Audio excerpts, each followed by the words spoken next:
அது ஒரு கிராமம். ஓடக்கரையில பயிரெல்லாம் பச்சை பசேல்னு செழிப்பா வளர்ந்திருக்க ஒரு அழகான கிராமம். அந்த ஊர்ல ஏகப்பட்ட மனுஷங்க விதவிதமான தொழில் செஞ்சு பொழப்ப ஓட்டிக்கிட்டு இருந்தாங்க. இதெல்லாம் எல்லா கதையிலயும் சொல்றதுதான். ஆனா இன்னைக்கு நம்ம பார்க்க போற கதை ஊரே செவிடன்னு கூப்பிடுற நம்ம ராஜண்ணாவோட கதை. அவரு யாருன்னு பாக்குறீங்களா? அதோ அந்த கோவில்ல கை கூப்பி வேண்டிட்டு இருக்காரே, அவரே தான் ராஜண்ணா. ஓம் நமச்சிவாய நமக. எல்லாரும் நல்லா இருக்கணும் சாமி.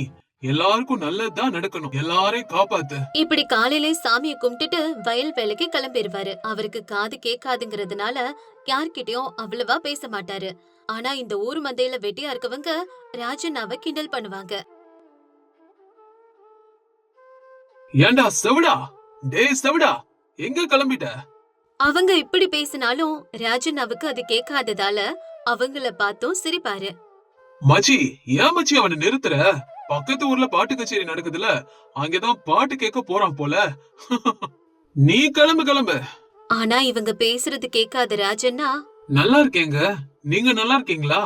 வயலுக்கு போக நேரம் ஆகுதுங்க, நான் அப்படியே போயிட்டு வரேங்க. அப்படி சொல்லி சிரிச்சுட்டே ராஜண்ணா போவாரு. அவனுங்க அவரை இன்னும் கிண்டல் பண்ணி சிரிப்பாங்க. ராஜண்ணா வயல் வேலை செஞ்சு கொஞ்சம் கொஞ்சமா பணம் சேர்த்தாரு. அந்த பணத்துல ஒரு பகுதியை தன்னோட சொந்த செலவுக்கும் இன்னொரு பகுதியை விவசாயத்துக்கும் சேர்த்து வச்சாரு. ஒரு நாள் ஒரு பாட்டி கிட்ட, இந்தாங்க பாட்டி, இந்த அரிசியை வச்சு சமைச்சு சாப்பிடுங்க. நாளைக்கு பருப்பு வாங்கிட்டு வந்து குடுக்கறேன், சரியா? சாப்பிடாம இருக்காதீங்க. அப்படி சில ஏழைங்களுக்கும் தர்மமும் பண்ணுவாரு. இப்படியே போயிட்டு இருக்கும் போது ஒரு நாள் அந்த ஊர் ஜமீன்தாரர் ராகவவர்மா மந்தையில பஞ்சாயத்தை கூட்டினாரு. இந்த வருஷம் நம்மளுக்கு மழையும் பெய்யாது போல இருக்கு. நம்ம ஊர் கால்வாய்க்கும் தண்ணி திறந்து விட மாட்டேன்னு ஆபீசருங்க சொல்லிட்டாங்க. என்ன பண்றதுன்னே புரியல.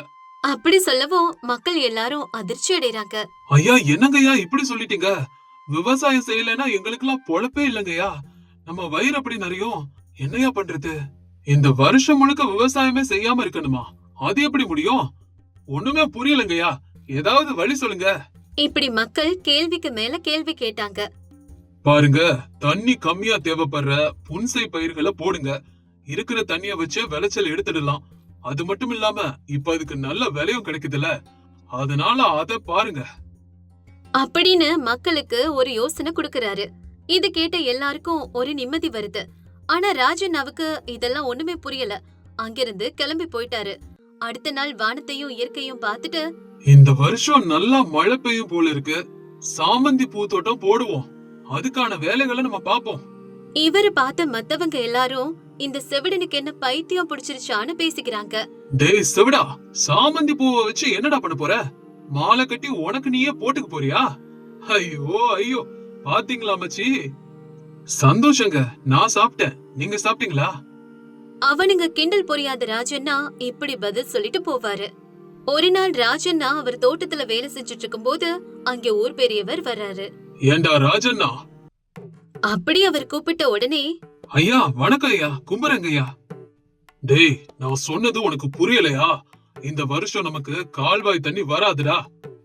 ஆமாங்க ஐயா, நான் உங்க புண்ணியத்துல ரொம்ப நல்லா இருக்கேன் ஐயா. ஒரு பிரச்சனையும் எனக்கு இல்லங்க ஐயா. அடேய், அது இல்லடா, நான் சொல்றது உனக்கு கேட்கலையா? தண்ணி ஒழுங்கா வராது. உளுந்து எள்ளு மாதிரி பயிர்களை போடலாம்ல, எதுக்கு பூச்செடியை வச்சுக்கிட்டு இருக்க? காது கேக்குதா? இது கேட்ட ராஜண்ணா, ஐயா, நம்ம ஊரு உங்க தலைமையில ரொம்ப நல்லா இருக்குதுங்க ஐயா. ஒரு பிரச்சனையும் இல்ல, சந்தோஷங்க ஐயா. காது கேட்காததால சம்பந்தம் இல்லாம பேசுறாரு.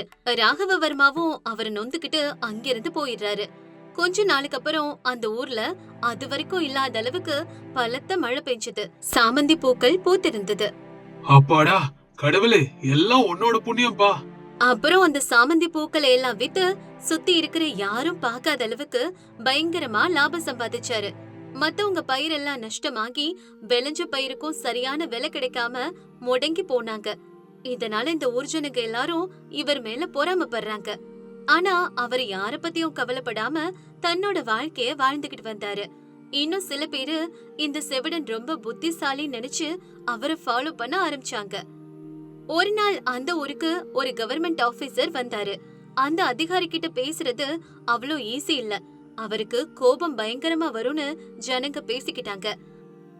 ஆனா நம்ம ராஜண்ணாவுக்கு காது கேட்காதுல்ல, அதனால அதிகாரி வந்த உடனே தைரியமா பேச ஆரம்பிச்சாரு.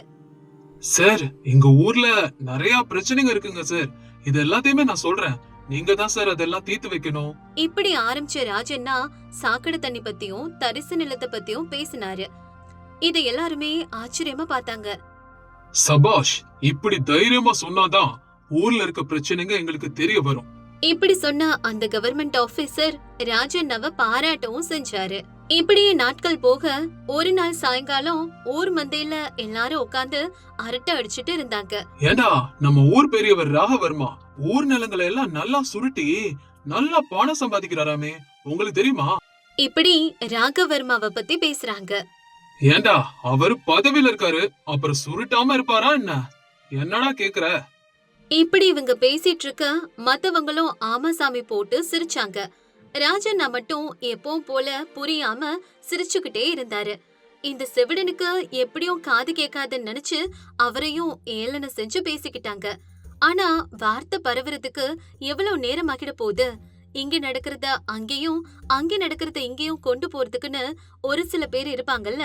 அப்படிப்பட்ட ஒருத்தன் ஜமீன்தாரர்கிட்ட எல்லாத்தையும் அப்படியே அக்கு வேற ஆணி வேறா போட்டு கொடுத்துட்டான். அப்ப ஜமீன்தாரர் இப்படி சொல்றாரு. அங்க இருந்து அந்த செவிடனுக்கு என்ன சம்பந்தம் இருக்க போகுது? விடு.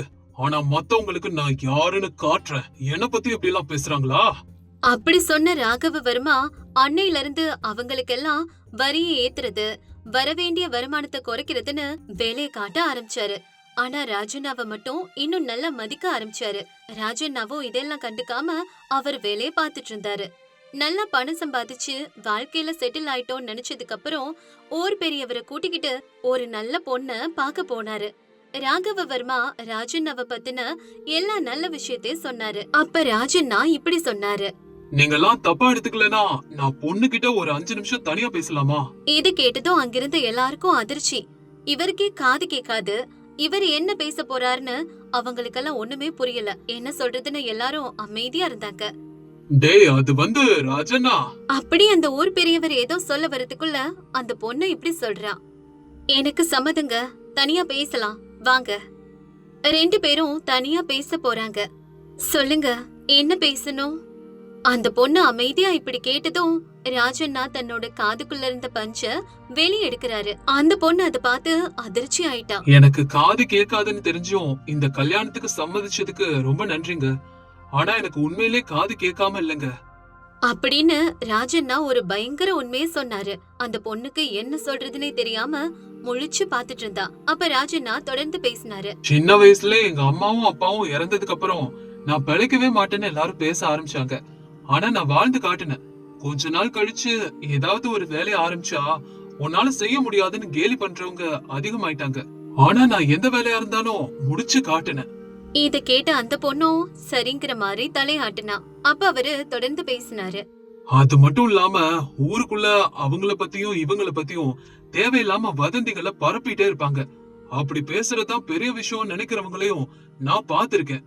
சில நேரங்கள்ல செவிடனா இருந்து நம்ம வேலையை நாம பாக்குறதுதான் ரொம்ப நல்லதுன்னு எனக்கு புரிஞ்சுது. அதனாலதான் நானே என் காதுல பஞ்ச வச்சுக்கிட்டு என் வேலைய நான் பாட்டுக்கு பாத்துட்டு இருந்தேன். எல்லாரோட பேச்சையும் காதுல வாங்கிக்கிட்டா நம்மனால நிம்மதியா வாழ முடியாதுன்னு தான் இந்த முடிவு எடுத்தேன். இதெல்லாம் கேட்டப்புறம் உங்க முடிவு எதுவா இருந்தாலும் அத நான் மதிப்பேங்க. இதெல்லாம் கேட்டதுக்கு அப்புறம் அந்த பொண்ணுக்கு ராஜண்ணா மேல இருந்த மதிப்பு அதிகமாயிடுச்சு. உங்களை இதுவரைக்கும் அப்பாவின்னு மட்டும்தான் நினைச்சேன். ஆனா நீங்க ரொம்ப நேர்மையானவர்னு இப்ப புரிஞ்சுக்கிட்டேன். கல்யாணத்துக்கு முன்னாடியே இந்த விஷயத்த சொல்லி எனக்கு எவ்வளவு முக்கியத்துவம் கொடுத்திருக்கீங்க. எனக்கு உங்களை கல்யாணம் பண்ணிக்கிறதுல ரொம்ப சந்தோஷம். அப்படி சொல்லிட்டு போறா. அடுத்த கொஞ்ச நாள்லயே இவங்களோட கல்யாணம் ஊரே வியக்கிற மாதிரி ரொம்ப பிரம்மாண்டமா நடக்குது. கேள்விப்பட்டீங்களா? செவிடனுக்கு கல்யாணம் ஆயிருச்சாம். இவன் எப்படா குடும்பம் நடத்த போறான்? அந்த பொண்ணு கிட்ட எப்படி பேசுவான்? பாவம், அந்த பொண்ணோட நிலைமை என்ன ஆக போதோ தெரியல. இவனுக்குலாம் கல்யாணம். இப்படி அந்த வம்பனுங்க மந்தையில உட்கார்ந்துகிட்டு இன்னும் குறை சொல்லிக்கிட்டே தான் இருந்தாங்க. ஆனா ராஜண்ணாவும் அவனுடைய மனைவியும் இது எதையும் கொஞ்சம் கூட கண்டுக்காம சந்தோஷமா வாழ்ந்து தங்களால முடிச்ச உதவிகளையும் மத்தவங்களுக்கு செஞ்சு நிம்மதியான வாழ்க்கைய வாழ்ந்துட்டு வந்தாங்க. நம்ம வாழ்க்கையிலயும் நமக்கு பின்னாடி நம்மள குறை சொல்றவங்க 1000 பேர் இருப்பாங்க. ஆனா ராஜண்ணா மாதிரி நம்மளும் யாரையும் கண்டுக்காம நம்ம வேலையை பார்த்துக்கிட்டு இருந்தா நமக்கு நிம்மதி நிச்சயம். கங்கவாரம்னு ஒரு சின்ன கிராமத்துல ராமையாவும் அவனோட மனைவி லட்சுமியும் வாழ்ந்துட்டு வந்தாங்க. ராமையா ஒரு சாதாரண விவசாயி. தனக்கு இருக்கிற நிலத்துல விவசாயம் செஞ்சு அதுல வர காசு வச்சு அவங்க வாழ்க்கைய ஓட்டிட்டு இருந்தாங்க. அப்படி இருக்கும்போது ஒரு நாள் ஊர்ல சில விவசாயிங்க இப்படி பேசிக்கிறாங்க. ஏப்பா அந்த ராமையா நிலத்தை பாத்தியா? பயிர் அழகா விளைஞ்சிருக்கே. ஆமாப்பா, நிஜம்தான். உண்மையா அவன் எப்பவுமே வெளியில இருந்து உரம் வாங்குறதே இல்ல. ஆனா அவனுக்கு மட்டும் எப்படி அதிக விளைச்சல் கிடைக்குது? அதெல்லாம் ஒண்ணும் பெரிய ரகசியம் இல்லடா. வெளியில உரம் வாங்கினா சில நேரத்துல ஏமாத்திருவாங்கல்ல. அதான் அவனோட பொண்டாட்டி தானே சொந்தமா உரம் தயாரிக்கிறதா சொன்னாங்க. அந்த உரத்தை போட்டுதான் இப்படி அதிக விளைச்சல் எடுக்கிறான். அப்படியா? இது ரொம்ப புத்திசாலித்தனமான யோசனை தான்டா. நெசந்தான், நாமளும் இது போல ஏதாவது முயற்சி பண்ணி பாப்போம்.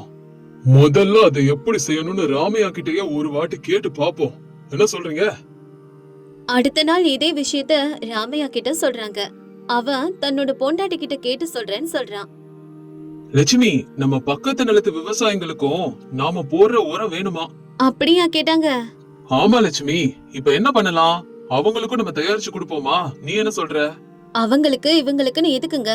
நாம ஏதோ நம்ம வேலையை பார்த்தோன்னு இருந்தா போதும்ல. அவங்க கேக்குறாங்கல்ல, உதவி செய்யறதுல என்ன தப்பு இருக்கு? தப்பு ஒண்ணும் இல்ல. ஆனா நமக்கு தெரிஞ்ச ஒரு விஷயத்த சும்மா செஞ்சு கொடுத்தா அதுக்கு மதிப்பே இருக்காதுங்க. அப்ப என்னதான் பண்ணலாங்கிற? அதுக்கு கொஞ்சம் காசு வாங்கிக்கலாம். இந்த விஷயத்த மத்த விவசாயிகள்ட்ட சொல்றாங்க. அவங்களும் காசு தரதா ஒதுக்குறாங்க.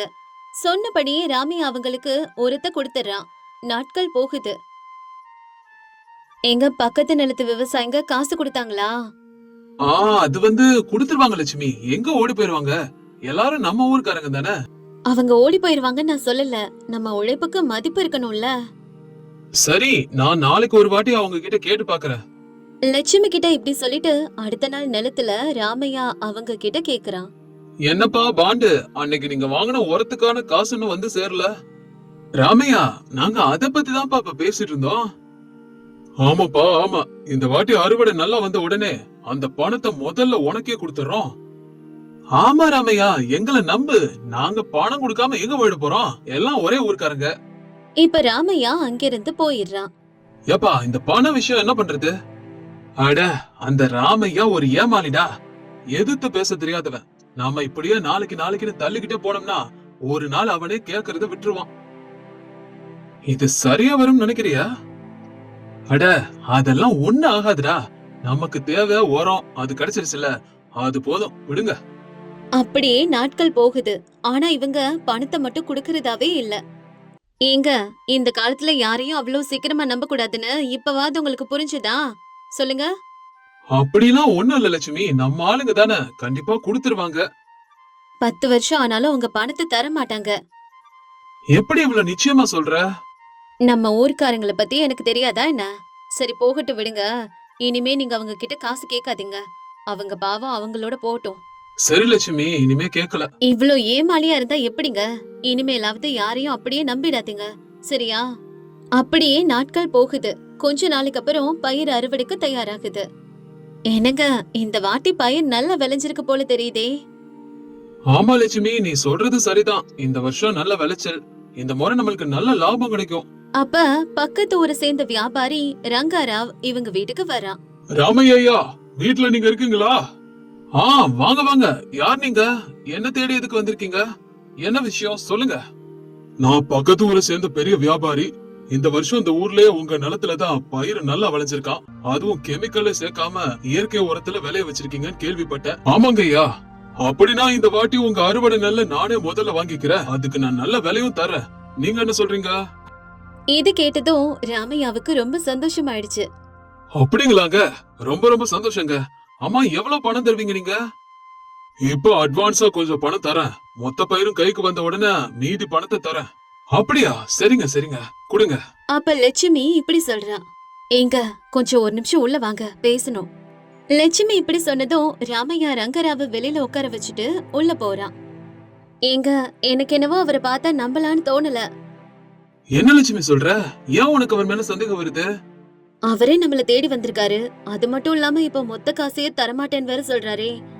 சரி, அப்படின்னா நீயே அவர்கிட்ட மொத்த காசையும் ஒரே வாட்டியா தர சொல்லி கேளு. சரிங்க, ஒரே தடவையா கேட்டு பாப்போம் என்ன சொல்றாருன்னு. இப்படி லட்சுமியும் ராமையாவும் பேசிட்டு வெளியே வராங்க. ரங்காராவ் ஐயா, உங்களால மொத்த காசையும் ஒரே நேரத்துல கொடுத்துட முடியுமா? அப்படி தர்றது என்னால இப்போதைக்கு முடியாதுமா.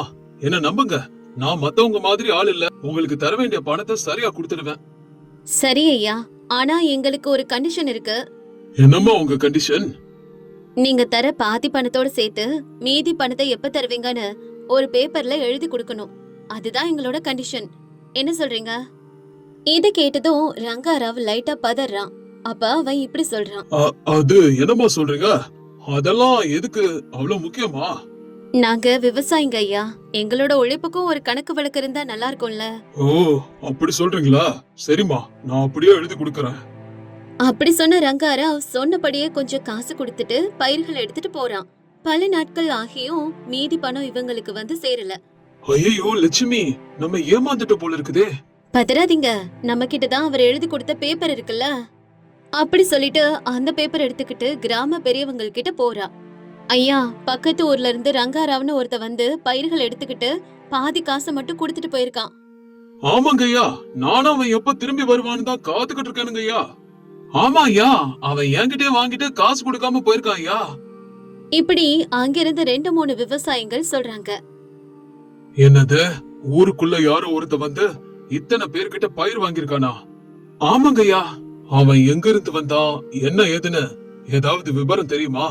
ஐயா, அவன் பேசும்போது ரொம்ப நம்பிக்கையா பேசினான். அதனால நாங்களும் எதுவும் கேட்கல. ஐயா, என்கிட்ட அவன் எழுதி கொடுத்த பேப்பர் இருக்குங்க ஐயா, எதுக்கும் நல்லதுன்னு வாங்கி வச்சேன். லட்சுமி, நீ ரொம்ப புத்திசாலித்தனமா நடந்திருக்க. இந்த பேப்பரை வச்சு அவனை நம்ம கண்டுபிடிச்சு நம்ம பணத்தை வாங்கிடலாம். அப்படி அவனோட தகவல்களை வச்சு ரங்காராவ பஞ்சாயத்துக்கு வர வைக்கிறாங்க. ஐயா, என்ன மன்னிச்சிருங்க ஐயா, நான் தப்பு பண்ணிட்டேன். யார் யாரு காசு பாக்கி இருக்கோ அதெல்லாம் நான் சீக்கிரம் கொடுத்துறேங்க ஐயா. அப்படி எல்லார் காசும் திரும்ப கிடைச்சிடுது. ஊர் மக்கள் லட்சுமிக்கு நன்றி சொல்றாங்க. லட்சுமி, நீ மட்டும் இல்லனா நான் ரொம்ப பெரிய பிரச்சனையில சிக்கி இருப்பேமா. அப்படிலாம் ஒண்ணும் இல்லங்க, நம்ம கொஞ்சம் சமயோதித புத்தியோடு நடந்துகிட்டா போதும். அதுக்கப்புறம் நம்மள யாருமே ஏமாத்தவே முடியாது. அப்படியே நாட்கள் போகுது. அதுக்குள்ள ஊர்ல இன்னொரு புது பிரச்சனை ஆரம்பிச்சது.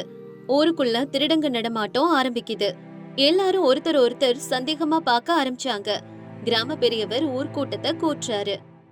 இந்த திருடங்களை நம்ம எப்படியாவது புடிச்சே ஆகணும், இல்லனா கிராமமே ஆபத்துல மாட்டிரும். அவர் அப்படி சொன்னதும் லட்சுமி இப்படி பேசுறா. ஐயா, நீங்க தப்பா நினைச்சுக்கலனா நான் ஒரு ஐடியா சொல்லட்டுமா? என்ன லட்சுமி, சொல்லுமா.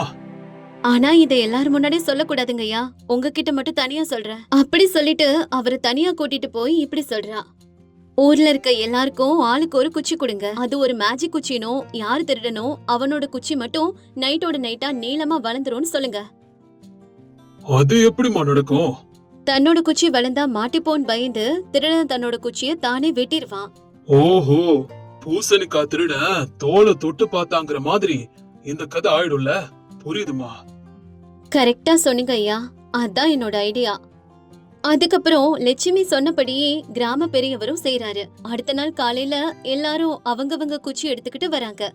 அதுல ஒரு குச்சி மட்டும் மத்த குச்சியை விட சின்னதா இருக்கு. டேய் பாண்டு, நீதான் அந்த திருடனா?